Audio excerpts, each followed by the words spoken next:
Hello guys, ayan for today's video, magluluto tayo ng sardinas with patola. Yan, patola. Ginisa na ang sardinas. Then patola, tapos ilagay natin tong mushroom. Mushroom. Then lagyan natin ng egg.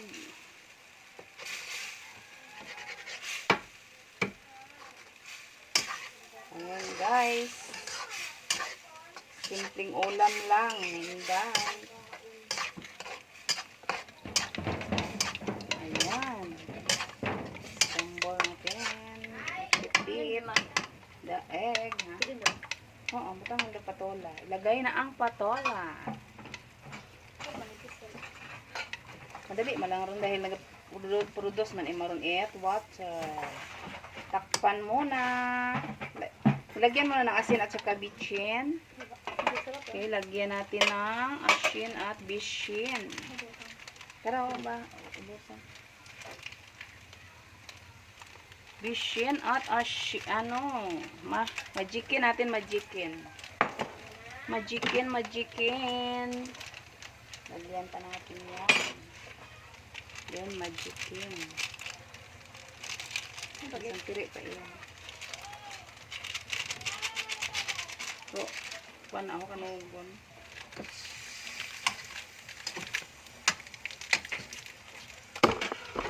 Ini kasabay bubugaw.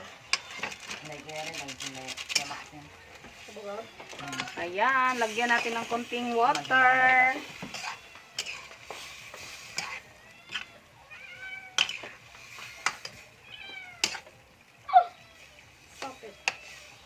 Okay. Hindi ka pagali oh. Ikuan mo. Haloon. Ano? Hindi yun. Para lang ron sa dog. Cover na, i-cover.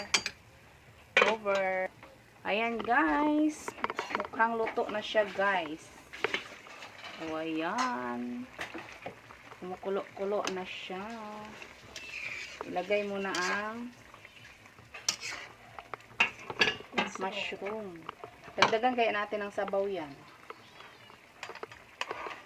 Tikman mo nga kung masarap na. Baka maalat yan.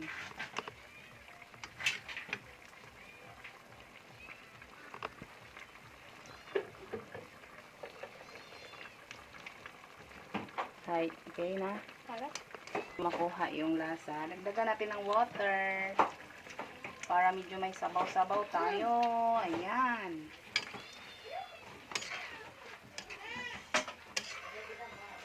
Then, pag naluto na yung mushroom,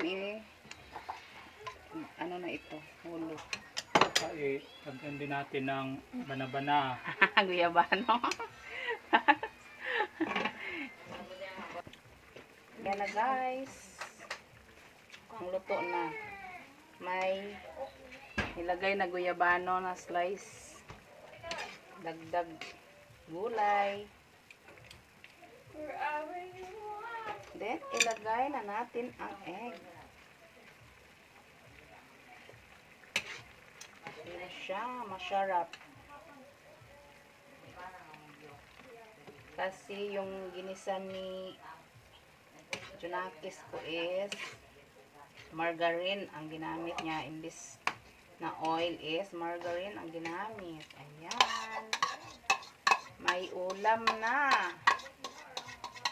Diba? Masarap siya guys. Sardinas with patola and mushroom. With matching guyabano pa oh. Yan, guyabano. Yan ang aming ulam for lunch. Thanks for watching guys. Bye.